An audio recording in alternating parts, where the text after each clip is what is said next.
Welcome to CultureCast. My name is Sister Mary Michael, and I'm a Dominican Sister of Mary, Mother of the Eucharist. You may have seen us, as we are located all around the world. Following in the footsteps of St. Dominic, our mission is to be teachers and preachers. And this calling puts us in front of all kinds of interesting people, in interesting places, doing interesting things. All for a great purpose, much larger than any one of us, like being on Oprah.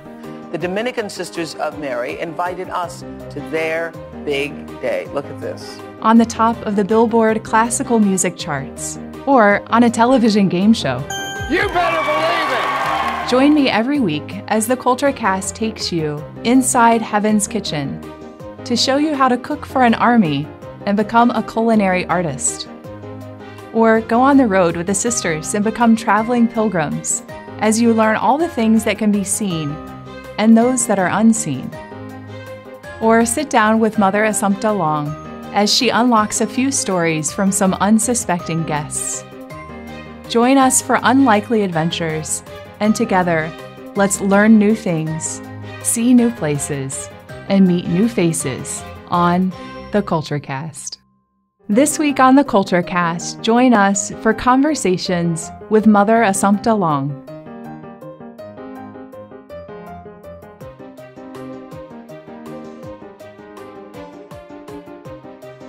It is so much fun to introduce someone who needs no introduction. So it puts me out of a job. But anyway, we have in our midst a wonderful, wonderful man that we've known since we've been to Ann Arbor. Not only is he known in the media world, but we've seen him, a man with such a brilliant mind, but also a man able to articulate his faith so beautifully, or other truths he needs to communicate.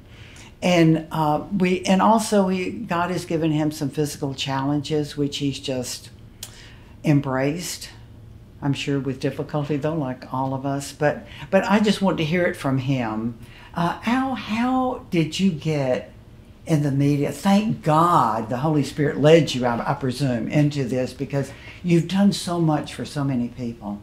Well, Mother, thanks. That was a very beautiful introduction.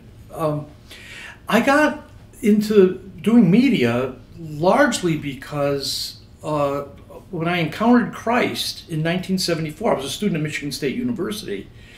I'd been raised Catholic, but I drifted away during the 1960s and had been in what we could now call New Age thought. But eventually when I came to understand that the Jesus of the New Testament was very different than the Jesus of the New Age movement, I was stunned. My Catholic upbringing had been pretty minimal. And so when I began to read the Bible and realized that Jesus said things that, well, they were shocking to me. I had assumed that all religions were essentially one. I had assumed that, you basically kind of work your way up to salvation. I didn't have any understanding of grace. And that Jesus said, I am the way, the truth, and the life. No man comes to the Father but by me. It was a shock because I believe the Bible. I mean, I believe that the writers of the New Testament were eyewitnesses, or they were close to the apostles. And so I took those as real words of Jesus. That was a shock. So shocking, pleasantly so, that I just started talking about it. Oh. And that's what happened. Yeah. I just started sharing the gospel, what God had done in space and in time to reconcile the world to himself. And I began to talk about how that had impacted and changed my life. And I began, people were interested. We talked about it. People made commitments of faith. They were baptized. I wasn't a Catholic at the time, but I was within evangelical Protestantism. And people were responding to what I had to say. When I got out of college, I ended up managing bookstores, because that was another way to get the message out there. I managed Christian bookstores. That is amazing. So little by little, I got drawn into the world of media, publishing, and then somebody asked me to pastor a church. And I ended up pastoring a church, and then somebody came and said, how would you like to do a radio show? And I thought, yeah, let me try that. And that's what's happened. I've never had to fill out a resume. It's just one thing after another. And I think it's because I was open. The nice thing about coming to know Christ as an early adult is that I was still in college, which meant that I was thinking about my future.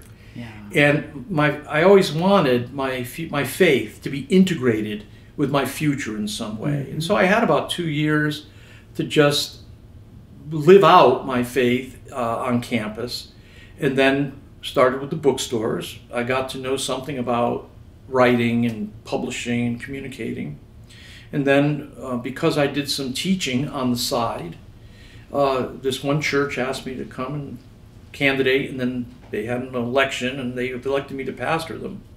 And then the radio station that used to sell us advertising at our bookstores, the general manager there said, I like talking to you. Would you like to come on and talk on the radio? So really, that's what happened. That is, well, listen, it was God. Yes. Just working through your life that you were open to it. Yeah. It's funny. And it's always been, I mean, part of this has been, some people might think that, well, you're kind of courageous to kind of just flow with it that way.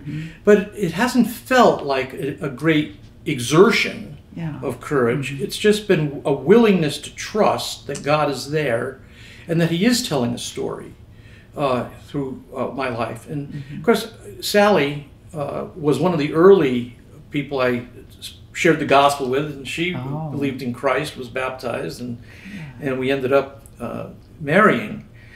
So she's been supportive from the very beginning, and I don't think I could have had the stability to do this work without, being married. I knew I was called to marriage early on. That's wonderful. Now, when did you become Catholic? 1992. So I was 18 years within evangelical Protestantism. And really, it was the experience of pastoring an independent evangelical church that forced me to ask certain questions about the nature of the church, the role of the pastor, what is spiritual authority? Because I wasn't just a layman anymore. I was ordained as a pastor. What the heck does that mean? And the more I studied Scripture, the more I realized that the Catholic tradition best understood what I saw the New Testament teaching. In the New Testament, the church is universal. It has authority. In other words, you have in Acts chapter 15, you have the Jerusalem Council. So and when they make their decision, it's expected that all the churches are going to adhere to that. So it was universal authority, universal communion. The Eucharist was central. So and then Peter, that was another shock to me, the centrality of Peter among the apostles. I never realized that until I preached on the life of Peter. And while I'm reading about Peter, I'm saying, wait a minute. He's not just one of the 12.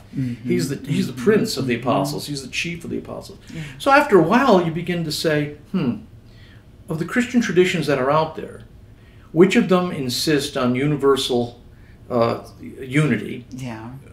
Which of them insists that there's apostolic succession and a means of maintaining that unity with the apostles? Which of them sees Peter as having a central role in that? Which of them has the Eucharist central to its life? And eventually, you're down to maybe two options, Catholicism or Eastern Orthodoxy. And there were reasons Eastern Orthodoxy was not an option for me. So I went back to the Catholic Church I'd been baptized into as a baby. Oh, goodness. So were you a pastor when this happened? When I became Catholic? Yes. Yeah, that's why I resigned. I realized I was going. I realized I was going to become a Catholic, and I wasn't at the place where I could lead my congregation in that direction. There were still too many uncertainties, and I didn't feel right about. I didn't feel right about leading them in a direction in which I wasn't certain yet. Sure. I don't mind doing that for me or for my Yeah, family, yeah. but for they're paying me a salary to preach Sure, I know. their doctrinal statement, Yeah. right? So I didn't want to be subversive in that way. You know, like the book Surprised by Truth, it Yes. reminded me, you know, Yeah. that, you know, what's beautiful, Al, is that really you're coming into the church intellectually. You know, it wasn't Yes. some just emotional. Right. That's beautiful. God gave you a good mind to, Yeah. you know, to really penetrate these things. And Well, there are so many Yeah. people, as you know, so many people who've gone before us that have pioneered the way. Oh, And yes, once you see yes. it, it's like, whoa. I this is- know. I want to see. I want to. I want to go along. And I've never had a doubt about the truth of That wonder. Catholic doctrine Yeah. since I became a Catholic. I've had lots of complaints Yeah. Yeah. about the way things Yeah. work out. Yeah. Sure. But I've never had a doubt about the coherence, the solidity, the believability of the Catholic truth. Now, when you started on the radio, were you Catholic then? No, I was an evangelical pastor. Okay. I started in '87, Okay. and I returned to the Catholic Church in '92. Okay. And for a few years, it was unusual, but I was able to continue doing my work there as the only Catholic in that okay. evangelical setting. Wonderful. Wonderful. In fact, when the Detroit Free Press, I think it was the Free Press, maybe it was the News, came out to do a profile on me, at the end of the conversation, the woman who was doing the interview said, "Well, by the way, where do you go to church?" And I said, "Well, I go to St. Suzanne's." She says, "Are you a Catholic?" I said, "Well, yeah, I'm a Catholic." Isn't it? And she did not know that. So she wrote it up in the article, and for the next few days, the lines were burning up at the radio my station, wondering how I goodness. could have become a Catholic. Isn't that? And Now, Al, how long were you on the radio before you came to Ann Arbor? I'd been on the radio 10 years before 10 I years, came to okay. Ann Arbor. Yeah, Okay. 97. I was here in February of 97. You came in We April. came. Yeah, That's right. I remember. I Oh, remember my it so well. goodness, Yeah, because Yeah. we were so impressed with what you were doing, and as the schools were coming along, And we were impressed with what you were doing. we decided that Sally was homeschooling at the time, but Okay. we stopped homeschooling because we really loved what you were doing with the schools, with the Spirit of It is Science just Academies. wonderful. That Yeah. is wonderful. So, why did you come to Ann Arbor? I'd become Catholic, Yeah. and while for the first few years I was able to do the program Yeah. without creating ongoing conflict Yes. with Okay. my management, my listeners. My contract specified that we're not to make a big deal about our own church affiliation. I see. So I see. if people asked a direct question, I give them Sure. a direct Oh, answer. sure. But you didn't go around waving your flag, whether you were a Baptist or a Catholic or Surely. anything. Mm-hmm. But eventually it started, as I began to look at American culture and the problems we were facing, the more and more I was convinced that a Christian approach, while would be very good, but a more specifically Catholic solution was required. That's wonderful. And so I thought there was no Christian tradition that has thought as deeply about sexuality as the Catholic tradition and John Paul II's theology of the body. And I began to think that it was necessary for me to begin speaking on those distinctively Catholic emphases.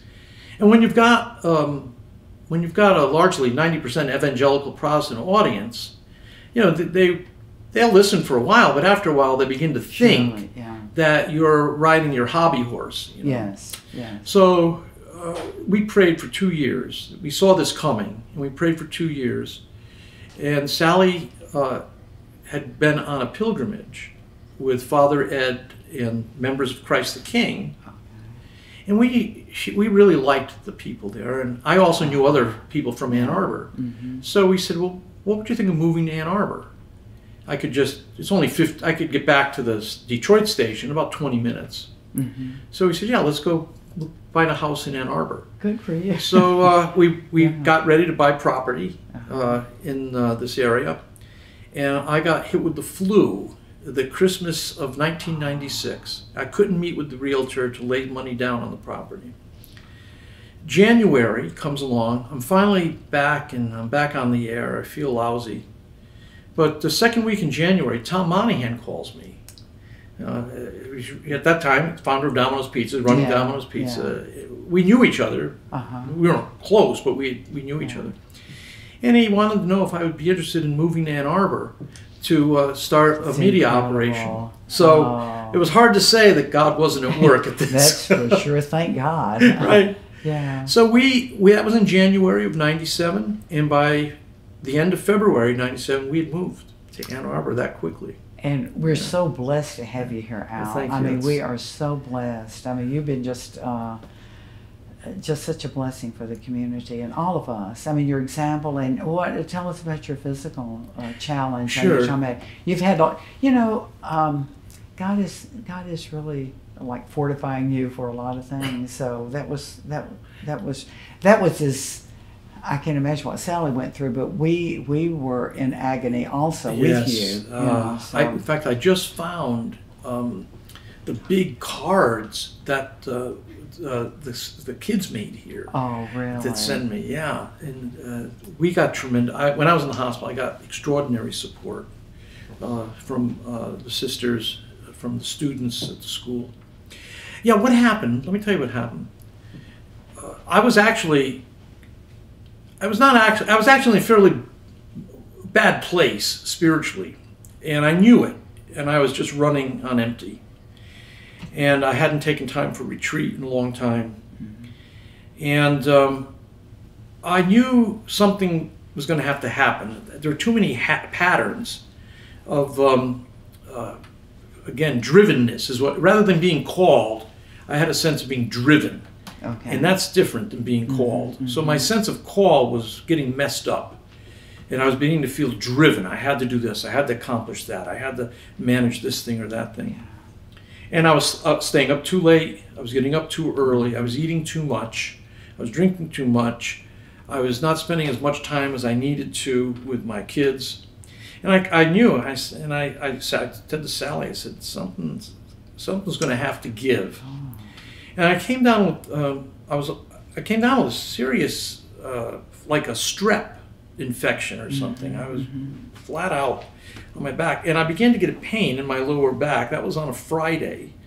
I missed work that day, and our chaplain sent Gary Zamuda to the house to share the Eucharist with me. And I told Gary, I said, I don't know what's going on, but I think God is going to break some log jam in my life. I just feel it. And I think it's going to take some suffering. And I told Gary that on a Friday. Oh my goodness. Yeah. And he told Sally that, in fact, the following week. And Monday night, the illness had gotten so great that I could no longer walk. The pain, whenever I tried to move in my lower back, was so great. So we went, I didn't know what it was. Nobody knew what it was. We went to St. Joe's. When we got there, my blood pressure had dropped so low that they couldn't even give me any pain relief. Oh my God. So overnight, they tried to get my blood pressure up so they could relieve the pain. And it was excruciating.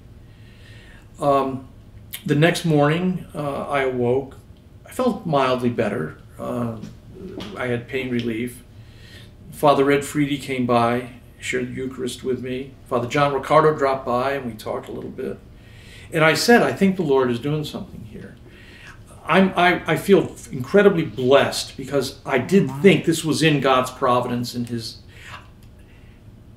I felt like Daddy was spanking me, He loves me enough to squeeze me, and He was giving me a squeeze that was going to break a few bones. But it was because of His love.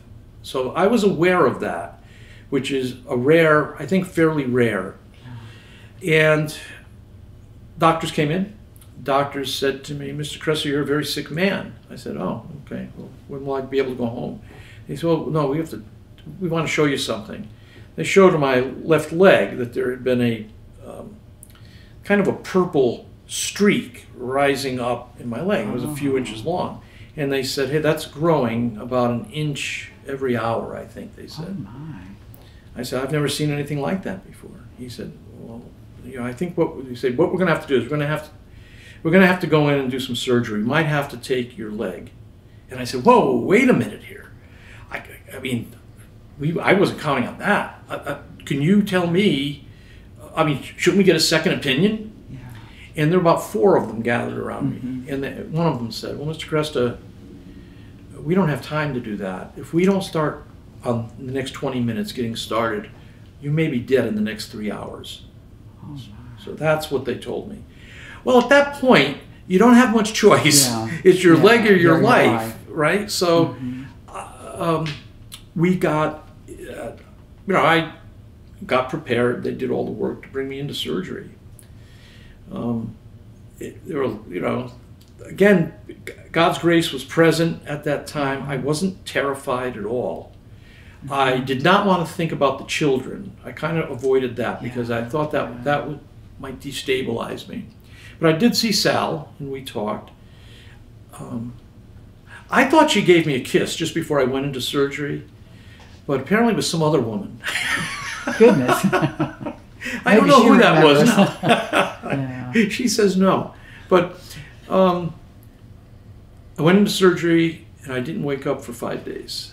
I remained unconscious, and they kept me subdued for 5 days. And when I got up, when I first awakened, my daughter was there, and my son James was there. And they told me that Sally was on the 5th floor of the hospital. I remember. And they thought that she had the same thing. Yeah, I remember. And I didn't even, at that time, I was still getting used to the thing, necrotizing fasciitis, whatever that was, flesh-eating bacteria. And I was thinking, wait a minute, is that contagious? They said, no. I said, well, how would she get it? Yeah. Anyways, she didn't, they finally decided she didn't have that. But I was in the hospital for 10 weeks after that. And I was, for the next 6 months, I was very conscious of being lifted up by the prayers of God's people. And while I had, obviously in a situation like that as a Catholic, you're trying to lift up, you're trying to unite your sufferings with that of Jesus. Yeah. And it was difficult because your attention span is shot, and you're, I was trying, I didn't do it very well, but I was glad I was trying at all to do it. And Catherine of Siena has a statement which says something like, if you're experiencing distractions in prayer, well, you're going to experience distractions when you're trying to offer up your sufferings as well. That was helpful because I said, I get distracted in prayer all the time. So I'm going to get distracted offering up this. Sally was a big help. She came and of the many things she told me, she said, he brought me a quote from St. Ignatius Loyola, which was, discouragement is never from God because it blocks out all the bright rays of hope. And disappointment is one thing. Discouragement is something entirely different. And so that really gave me the courage to fight back whenever it came on me, being discouraged. And 10 weeks later, I came home, and eventually the wound healed, and I began going back to work. Al, you said the most incredible thing that I think is just for all of us to know, all people, initially, maybe not the way that, the extreme way that God did it, but that you recognized that suffering would be beneficial to you. Yeah. If we could just think about that, I'm a firm believer in that. I mean, although none of us, want it, but there's nothing that makes a person, the character of a person, stronger than to go through suffering. But the fact that you recognized it and welcomed it, in effect, maybe not the extreme, but that's beautiful. That's something that all of us should know. I think it was a grace. I think it was a grace because I couldn't believe it when you said. I thought, oh my goodness, to know that you needed something to get your life, on the right track. I had a period of intense suffering back in 1982, and that turned out to be a baptism into suffering, which then equipped me to begin doing pastoral work. So I had the blessing again of seeing a connection. That's wonderful. You know, and I always remind people. I said, you know, you don't always get it as clearly as I had it, and I'm very grateful, because if I didn't see the connection so clearly, I think I'd be tempted to, you know, doubt, because suffering is suffering. Al, I just want to thank you for coming over and bringing your lovely wife. It's like old times, you know, because we don't see each other that much. But you're such a gift to the community, to our community, and also the local community, or the worldwide, whoever hears you on the radio. Well, thank you, Mother. You speak with a clear voice and a brilliant mind, so God bless you. Thank you. You and your sisters have given my whole family a vision of the consecrated life that has been an encouragement for us, and also has helped strengthen the plausibility of the faith. So thank you. Thank you. God bless. If you've enjoyed this particular show of the CultureCast, please make sure to like and subscribe to our YouTube channel, or follow us on Twitter. But as always, all of this content can be found on GoLEDigital.org.